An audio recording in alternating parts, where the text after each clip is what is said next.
This video is about modal auxiliaries.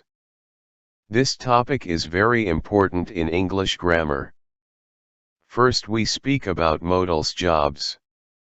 In English, modal auxiliaries are used to add meaning to a verb. A modal is used mainly to show the speaker's attitude to what he or she is saying. For example, can express possibility or impossibility. The following words are the modal auxiliaries in English: can, could, may, might, must, ought to, shall, should, will, would. For moral obligation and advisability, ought to and should are used. First we speak about advisability. When giving advice, the speaker is expressing an opinion as to what to do or not to do.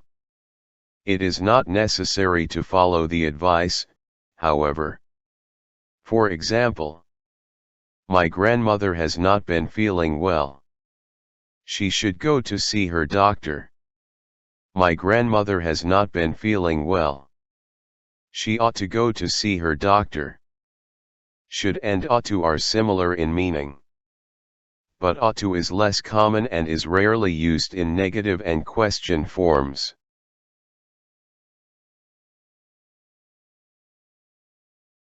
To make a statement about an event in progress, the following formula is used: should, or, ought to plus be plus present participle.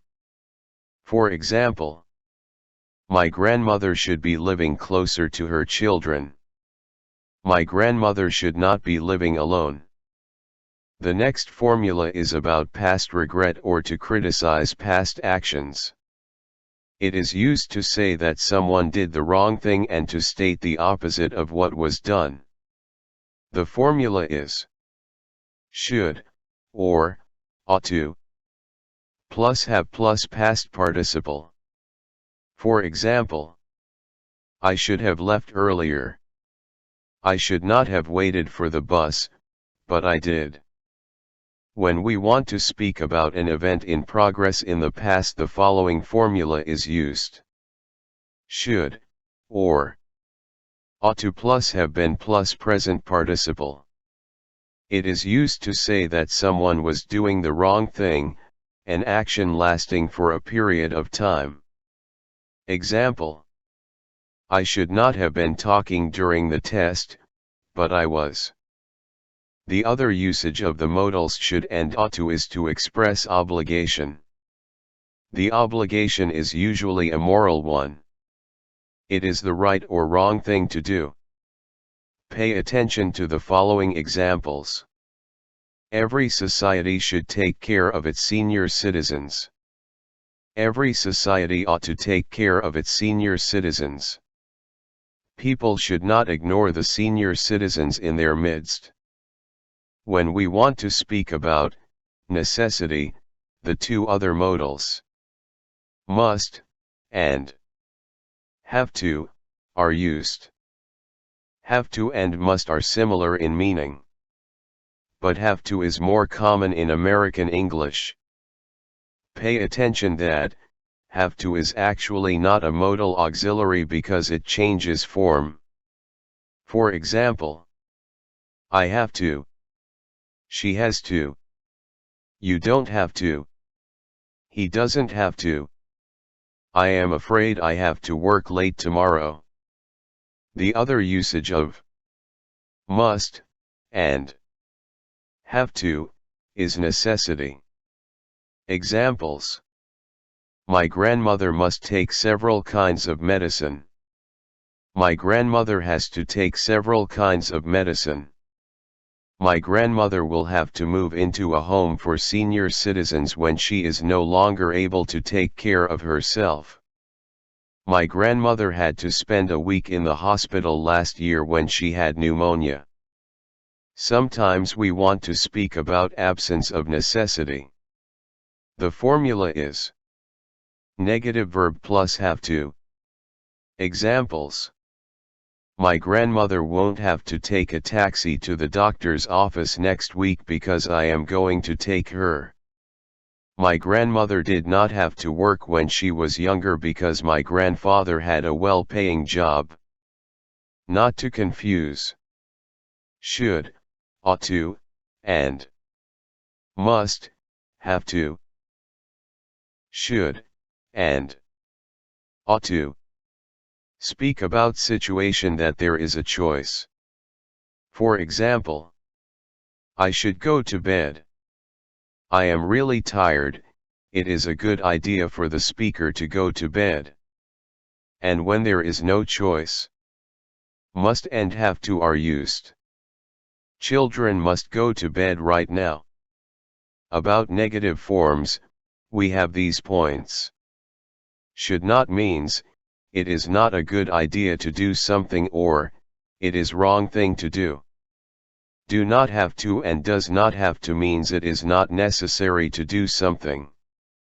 And must not means prohibition, an order or a law against doing something. Pay attention to these examples and their meanings. You should not get up early tomorrow if you don't feel well. It is not a good idea for you to get up early. You don't have to get up early tomorrow. It's a holiday. It is not necessary to get up early tomorrow. We must not eat or drink in the language lab. Not to confuse. Should and must.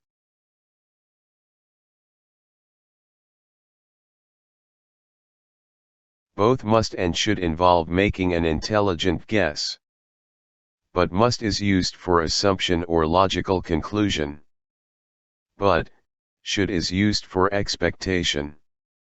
For example, Lee is not home.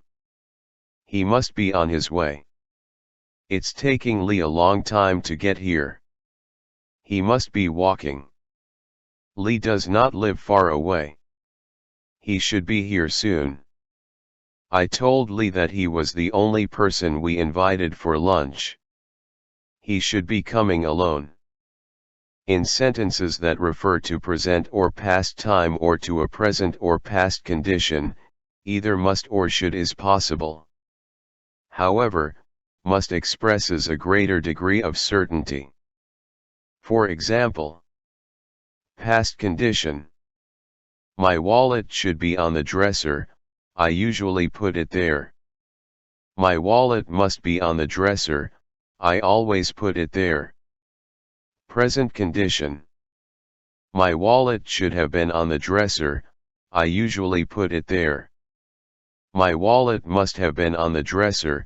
Did you look carefully? Future. The check from my parents should arrive tomorrow. It was sent a few days ago. Pay attention that must means necessity when it refer to a future time. For example, the check from my parents must arrive tomorrow. I really need some money.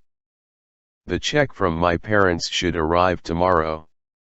It was sent a few days ago. For logical assumption which are in progress, the following formula is used. Must plus be plus present participle. Example. I don't hear any noise in the children's room. They must be sleeping. For logical assumption about the past event, the following formula are used. Must plus have plus past participle. Must plus have been plus present participle. For example, Linda was not on the 5 o'clock train. She must have decided to take a later time. When we want to speak an expectation of an event in progress, the following formula is used. Should, or ought to, plus be plus present participle. The train is scheduled to arrive at 11 o'clock, and it is 10:58 now. The train should be arriving any minute now. When we speak about an expectation of an event in past, the two following formulas are used. Should, or ought to, plus have plus past participle. Should, or, ought to, plus have been plus present participle. For example, the train should have arrived by now. Where is it? The other modal is, could, which is used for suggestion. For examples, I don't want to stay home tonight. Well, we could go to the movies. I don't have any money. You could borrow some money from your roommate. Why don't you? Why don't we? Let's are also used to express suggestions. For example, why don't we go to the movies? Let's go to the movies. Note that these sentences include the person making the suggestion. For possibilities, may, might, and could are used. Pay attention to these examples for possibilities. That woman may know where the building is. Why don't you ask her? The building might be, could be, on the next block, but I am not sure. The line is busy. The manager may be calling our office to find out where we are. Sometimes the three modals are interchangeable, but usually they are different in meaning. May refers to a possibilities that is more likely to happen. Pay attention to examples. It may snow tomorrow. I have not listened to the weather report yet, but the air feels cold, and the sky looks the way it always looks before it snows. It might snow tomorrow, but I don't think it will. It could snow tomorrow, but I don't think it will. When we want to speak about possibilities referring to present or future, the following formula is used. May, might, could, plus verb. For example, Linda was not on the 5 o'clock train. She must have decided to take a later time. For actions which are in progress at the time of speaking, we have this formula. May, might, could, plus be plus present participle. The line is busy. The manager may be calling our office to find out where we are. For talking about past possibilities, may, might, could, plus have plus past participle is used. For example, the repairman may have gotten lost. It is possible that the repairman got lost, but the speaker is not sure. Matt's sister may have helped him with his report. Maybe Matt's sister helped him, maybe she did not. The speaker does not know for sure if Matt's sister could have helped him, but he didn't want her help. It was possible for Matt's sister to help him, but Matt refused her offer. When we want to talk about a possible event in progress at a specific time in the past, we use this formula. May, might, could, plus have plus past participle. The repairman might have been talking or may have been talking or could have been talking about our other office.